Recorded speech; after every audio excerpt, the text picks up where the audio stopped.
There's a waterfall in Minnesota. Half the water flows into the river, the other half goes into a hole and disappears. Devil's Kettle. Scientists poured paint into the hole, threw ping pong balls in, sent GPS devices in. None of them were ever seen again. They don't come out from underground. They just disappear.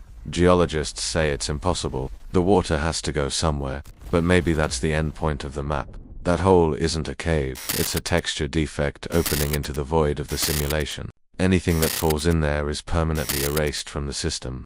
Subscribe so you don't miss the next glitch.